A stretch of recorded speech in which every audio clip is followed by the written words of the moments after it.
এখানের বেশিরভাগ মানুষের ধর্ম হচ্ছে ইসলাম। এই পাক ভারত উপমহাদেশে হিন্দুত্ববাদ বা উগ্র ব্রাহ্মণ্যবাদ যেটাকে বলি সব জায়গায় বিস্তার করতে সক্ষম হয়েছে, কিন্তু আমাদের এই বাংলায় এটা কিন্তু কখনোই এটা ডমিনেন্ট শক্তি হিসেবে আসে নাই।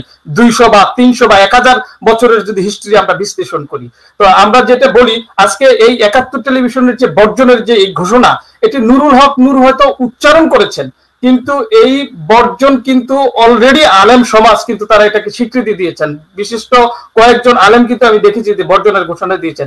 কিন্তু এই বর্জন নিয়ে আমাদের সাংবাদিক সমাজ বা আওয়ামীপন্থী সাংবাদিকরা কেন এত উচ্ছ্বসিত হচ্ছেন, কেন এত মাঠে নেমেছেন, এজেন্ডা নিয়ে নেমেছেন? আমি একটু স্মরণ করে দিতে চাই, এই বর্জন নিয়ে আপনারা কেন এত সোচ্চার হচ্ছেন? এই বর্জনের রাজনীতি তো আজকের না। মাওলানা আব্দুল হামিদ খান ভাষা নিয়েও পত্রিকা পড়িয়েছেন, পত্রিকা বর্জনের ডাক দিয়েছিলেন। আমাদের মাননীয় প্রধানমন্ত্রী শেখ হাসিনাও কিন্তু তিনি পত্রিকা যেমন চ্যানেল আর টিভি, আপনার এনটিভি, তাদেরকে কিন্তু বিরোধী দল থাকার সময় কিন্তু তিনি বর্জন করেছিলেন, তাদেরকে প্রবেশ করতে দেননি। বর্তমান সময় ডেইলি স্টার, প্রথম আলো, তাদেরকে কিন্তু প্রধানমন্ত্রীর অফিস থেকে কিন্তু বর্জন করা হয়েছে। তখন তো আপনাদের কোনো বক্তব্য দেখিনি। এমনকি দিগন্ত টেলিভিশন, আমার দেশ, আপনার ইসলামিক টেলিভিশন, এই শাহবাগের মঞ্চে যখন বর্জনের ঘোষণা দিল তখন তো সাংবাদিক নেতারা কোনো বক্তব্য দেন নাই। বন্ধ করে পরে বর্জন না, শুধু বন্ধ করে পর্যন্ত দেওয়া হলো, চ্যানেল 1 বন্ধ করে দেওয়া হলো, তখন তো কোনো বক্তব্য শুনি নাই। আমি গণমাধ্যমের কর্মী হিসাবে কোন গণমাধ্যম বন্ধ হয়ে যাক তার পক্ষে নেই। আমি মুক্ত গণমাধ্যম, আমি চাই একটি প্রতিযোগিতাপূর্ণ, প্রতিদ্বন্দ্বিতাপূর্ণ, বহুমাত্রিক, বহুমতের সমন্বয়ে একটি গণমাধ্যম থাকবে। সব চ্যানেল একই পক্ষে কথা বলবে এটা আমি চাই না। সেই জায়গায় 71 টেলিভিশন থাকবে, কিন্তু ন্যাশনাল ইন্টিগ্রিটি, ন্যাশনাল সংহতি, জাতীয় সংহতি যেটাকে ধ্বংস করে, আমাদের একটা ইউনিক আইডেন্টিটি, আমরা বাংলা ভাষাভাষী, আমাদের ইসলাম, এর বিরুদ্ধে এটা কথা বলা মানে বাংলাদেশের সার্বভৌমত্বের বিরুদ্ধে কথা বলা, এর বিরুদ্ধে কথা বলা মানে আমাদের জাতীয় সংহতিকে বিনষ্ট করা।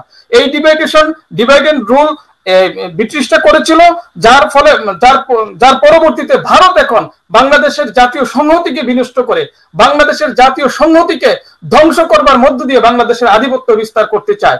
যার অংশ হিসেবে তারা আওয়ামী লীগকে বেছে নিয়েছে। আওয়ামী লীগ মাঝে মাঝে তাদের, বেশিরভাগ সময় তাদের কথা শুনে মাঝে মাঝে আবার ইউটার্ন করে ফিরে আসে। আমি অনেক বেশি বলি আনসারি না, আপনি ঠিক আছে। যে বিষয়টা আমি বলতে চাচ্ছি আপনাদেরকে, যে ধরুন দিগন্ত টেলিভিশন বন্ধ হয়ে গেল, ইসলামিক টিভি বন্ধ হয়ে গেল, 21 টেলিভিশনের উপর হামলা হলো, আমাদেরকে জেলে নিয়ে গেল, রাষ্ট্রদ্রোহের মামলা দিল, 21 টেলিভিশন গায়ের জোরে দখল করলো, তো কোন সাংবাদিক নেতাদের কিন্তু কোনো সারা শব্দ ছিল না, না, সবাই তখন মহা চুপচাপ, মনে হচ্ছিল যেন সঠিক কাজটি হয়েছে। তো নূর এই প্রোপাগান্ডা মেশিন বয়কটের ডাক দিয়েছে, বর্জনের ডাক দিয়েছে। এর আগেও বিভিন্ন মহল থেকে, যেমনটি আনসারি বলছিলেন, যে ওলামায়ে কেরামদের পক্ষ থেকে বলা হয়েছে। তো আজকে দেখলাম কি সাংবাদিক কুদ্দুস আফরাদ, সাজ্জাদুল ইসলাম না আলম তপু, এরা মিলে বিবৃতি দিচ্ছে যে ইহা অন্যায়, ইহা মহা অন্যায়, গণমাধ্যমের স্বাধীনতার উপর হস্তক্ষেপ, ইত্যাদি ইত্যাদি, কি যেন বলতেছে, এগুলো পড়ার রুচি হয় না। আমার সহকর্মী ইলিয়াস কিন্তু প্রথমেই বক্তব্যটা উঠিয়েছিলেন যে আওয়ামী পন্থী বা বিশেষ করে ভারতপন্থী, ভারতপ্রেমী আমাদের সাংবাদিক সমাজ কিন্তু আমাদের সাংবাদিক সমাজে ডমিনেন্ট করে সব সময়ের জন্যই।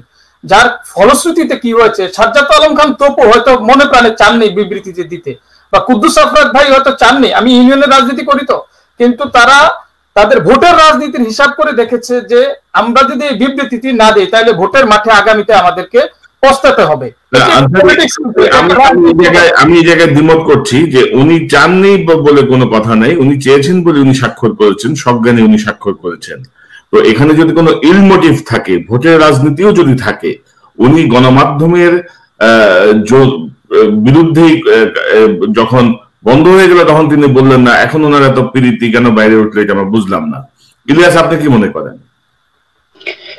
আমি তো আসলে একটু ভদ্রভাবে কথা বলতে চাই, কনক ভাইয়ের সাথে অভদ্র হয়ে কথা বলতে চাই না।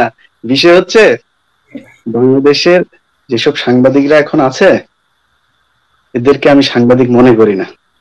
তারা আমাদেরকে বলে থাকেন যে কথিত সাংবাদিক, তারপরে অনলাইন ব্যক্তিত্ব, তারপরে সোশ্যাল ওয়ার্ক, এই কি অ্যাক্টিভিস্ট এইসব বলে।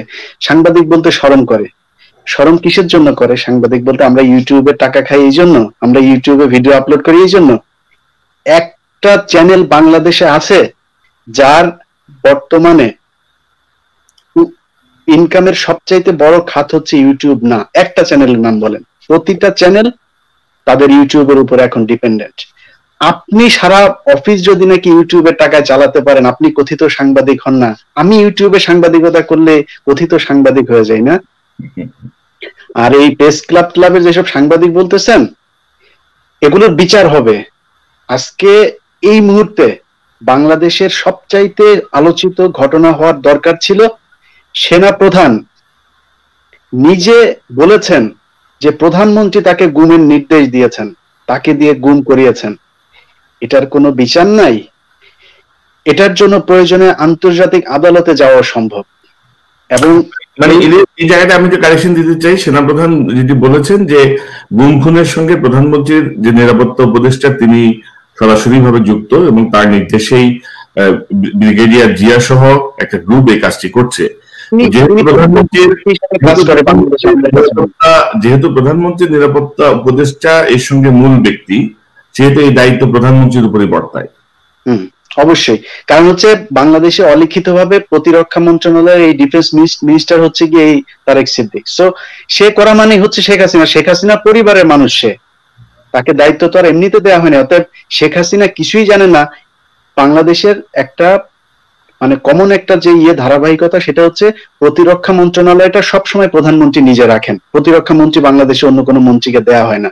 সে আমি আমার ছোটবেলা থেকে দেখে আসছি, সেই খালেদা জিয়া থেকে শুরু করে আজ পর্যন্ত, কারণ এটা একটা সেন্সিটিভ জায়গা। সো এই সেন্সিটিভ জায়গার খবর শেখ হাসিনা রাখেন না, এটা যদি পাগলে বলে তারপরে বিশ্বাস করতে হবে, আমি বিশ্বাস করবো না।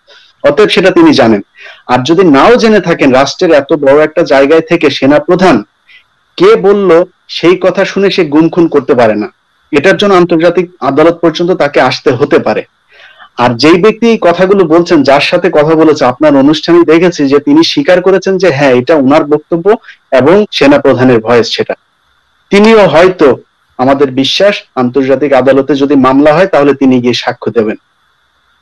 অতএব আলোচনা কিন্তু সেটা নিয়ে হওয়ার দরকার ছিল, সেটা নিয়ে আলোচনা হওয়ার কথা ছিল, সেটা নিয়ে কিন্তু বাংলাদেশে এই মুহূর্তে কোনো আলোচনা নাই। আর ভাই ভালো দোষ তো একজন করেছে, সেটা আজিজ বলুক অথবা তারেক সিদ্দিক বলুক, যে কোনো একজন, সেটা নিয়ে তো কথা বলতে হবে। এটা রাষ্ট্রের সর্বোচ্চ গুরুত্বপূর্ণ একটা জায়গা, সেই জায়গা নিয়ে কথা নাই। এখন সাংবাদিকদের আলোচনা এসেছে কেন ৭১ টেলিভিশনকে মানুষ বয়কট করছে। আপনারা যে কথাগুলো বললেন না, এর আগেও বিভিন্ন টেলিভিশনকে বয়কট করা হয়েছে, সেটা বিশেষ কিছু জায়গা থেকে বয়কট করা হয়েছে। সেটা কি? সেটা হচ্ছে ধরুন প্রধানমন্ত্রী কার্যালয়ে যেতে দেয় নাই, ওই যৌন জাগরণ মঞ্চে যেতে দেয় নাই, যেমন আমাদের ইটিভিও একসময় তারা বয়কট করেছিল। এইভাবে তারা ইসলামিক টেলিভিশন, দিগন্ত টেলিভিশন এগুলোকে যেতে দেয়নি। তো সেটা বিশেষ একটা জায়গায়। কিন্তু এবার যে খেলাটা শুরু হয়েছে, ৭১ টেলিভিশন টিকবে না। কারণ আমি সহ অনলাইনে যারা কাজ করে, আমার বিশ্বাস প্রতিটা দেশপ্রেমিক ইউটিউবার সবাই এটার বিরুদ্ধে কাজ করছে, এবং তাদের যে সাবস্ক্রিপশনের যে সংখ্যা এবং ফলোয়ারের যে সংখ্যা, সেটা যেভাবে হু করে নামছে, তাদের টেলিভিশন টিকবে না। এবং আমি একটা ভিডিও আপলোড দিচ্ছি একটু পরেই, সেটাতে আমরা বলেছি যে মেঘনা গ্রুপ যদি ৭১ টেলিভিশনকে ফিনান্স করা থেকে বের হয়ে না আসে, তাহলে মেঘনা গ্রুপের যেসব পণ্য আছে সেগুলো আমরা বয়কটের ডাক দেব। এখন এবারের বয়কটটা কিন্তু অন্যরকম, অন্যবারের বিশেষ বিশেষ জায়গা থেকে বয়কট, এবারের সাধারণ মানুষ যারা আছে তারা বয়কটের ডাক দিয়েছে।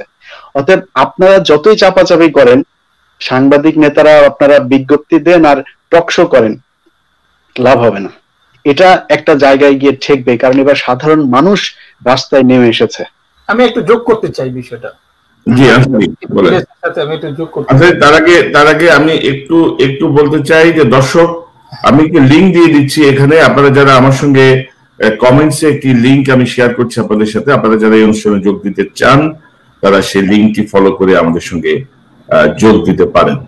জি আনসারি।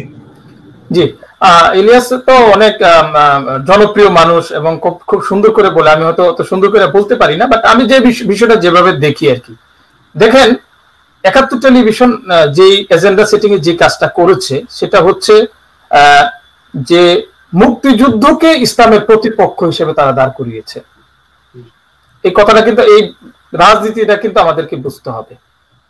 এবং মুক্তিযুদ্ধকে ইসলামের প্রতিপক্ষ হিসেবে দাঁড় করানো হয়েছে। আপনি দেখেছেন যে ডক্টর কামাল হোসেন একজন দেশপ্রেমিক বাংলাদেশের সংবিধান প্রণয়তা একজন সিনিয়র প্রাজ্ঞ মানুষ, বঙ্গ